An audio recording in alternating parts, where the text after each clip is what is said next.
Hey guys, so in this video, I just wanted to show you quickly how I read and how I remember everything. And then at the end, I'll also show you guys how to never pay for a book again. You know, most successful people read, it's a common trend. And so I've adopted habits over the last 2 years that have really helped me out. Now I'm at the point where I think in the last 3 weeks, I've read like 6 or 7 books. And so far I'm smashing my reading goal of reading 24 books this year. I'm more on track for like 50 or 60 or 70. People find reading extremely boring, so I found a way to make it super fun. And people take a month to read a book, and I've found a way to read books in a day. And people don't want to fork out hundreds of dollars in buying physical copies of books, and so I found a way to never pay for a physical book ever again. So I just want to make a bold disclaimer before we dive into it that reading will not make you successful. Let me give you an example. There's 2 entrepreneurs. One reads a book a week for 5 years. One doesn't read any books. They're both still going to achieve some sort of success, and that is irrelevant to how many books they've read. The driving factor is the action that you take after reading books. 99% of people read and read and read, and they never take action. They never actually implement what these people are telling them to implement, which has helped their lives. But in saying that, reading has been one of those habits that has completely transformed my life. It's been a no-brainer for me. I mean, these people that have had success before you condense their entire life work into a few hundred pages for you to have and learn from. So for me, it's like the shortcuts to life. So number 1, people find reading extremely boring. And to null it down, it is boring, right? Like, we live in a dopamine-filled world where every day you're absorbing 2,000 plus visual stimulants from quick, cheap sources of dopamine, right? And it's got to a point where people can't sit in a room for 10 minutes and read words on a page. And so what I tried for many years was to make reading fun, and that hasn't actually worked for me. What I've done instead is attach a positive feedback loop to reading. So for example, a book might tell you the advantages of waking up at 6 a.m. and then going to work out straight away, first thing in the morning. The neurological effects, boost of energy, it lists all these reasons. And then the next day you actually go and do it. You actually implement that step. And you feel those benefits. You feel the endorphins in your brain. You feel the energy throughout the day. That is an example of a positive feedback loop where you read stimulus online, you take action, and you get a response. And when you see that loop over and over again, led to me making massive leaps in my life and will definitely help you out in terms of making reading more enjoyable. So number 2 would be reading books fast. I used to take a month, over a month, 2 months, 3 months to read one book. And this extended cycle of just reading one book for that long just bored the hell out of me. I wasn't remembering what I was consuming, but I found a way to read books in a day, at the latest a week. There's 2 things that have done this for me.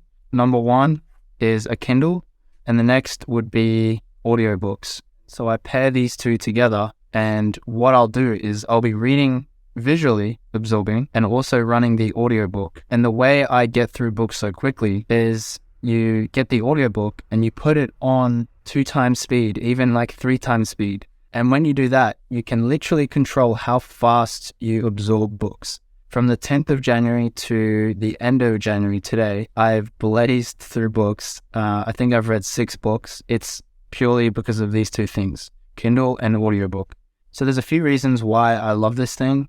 One is just the feel and look. It's very simple. It's very easy to absorb. It's just 1 page. The interface is nice. Next, if you see at the very bottom, there's actually a small percentage which shows how far you've progressed within that book. And so if your goal is to read 1 book a week, you can divide that into 7 days. And then within those 7 days, okay, cool, I have to read 15% per day or 10% per day or wherever you're at. You can visibly track how much you need to read in order to finish that. As well as that, you can take notes on the app. And then what it does is save that to a database on the home screen. So you can go back and review the note that you highlighted and what you actually wrote about it. So this definitely helps with retention. And then the last thing would be the travel convenience. So now instead of hauling around, 4 or 5 books when I travel, I can just bring this thing with me. It fits into my pocket, literally. So how I approach reading is not actually reading the book from start to finish. I very, very rarely will pick up a book and finish it word for word, start to finish. The way I approach reading is I'm searching for gold.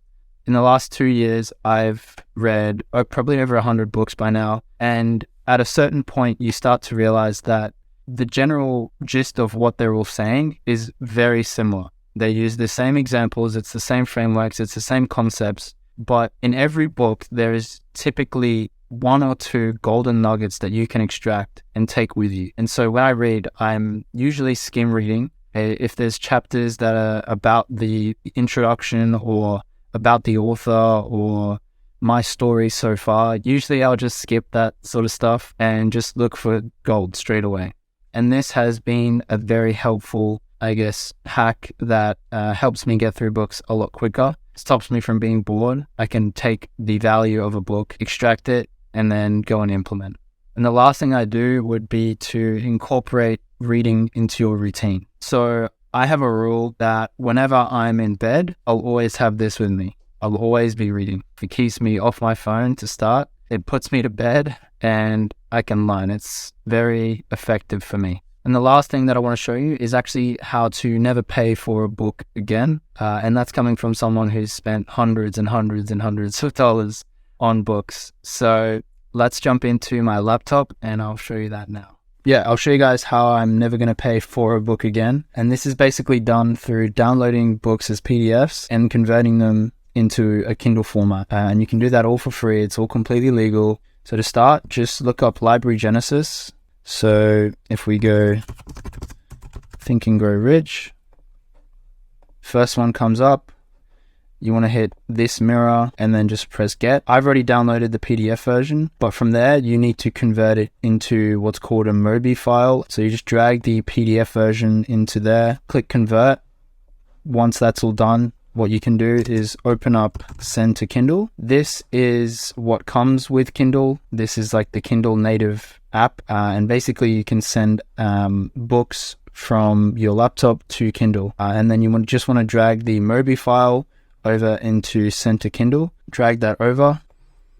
Think and Grow Rich, 2003 by Napoleon Hill, delivered to Daiichi's Kindle. Just hit send. And so, yeah, that will land here and then sync it. And it will land in your library. If you go to daichi.au and you go to free resources, you can actually check out some books that I really have got a lot of value out of. Changed my life, definitely. These 3 books for me have changed everything. In terms of what you choose when you read, make sure it has direct application into what exactly you're wanting to learn. If you're wanting to learn sales, read a book directly on sales.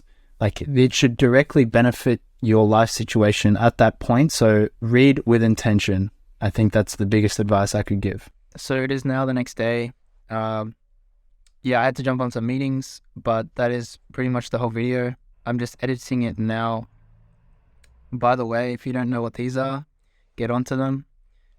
Japanese crackers called senbei. They're lethal. But yeah, I hope you guys got some value out of it. And thanks for watching, I guess.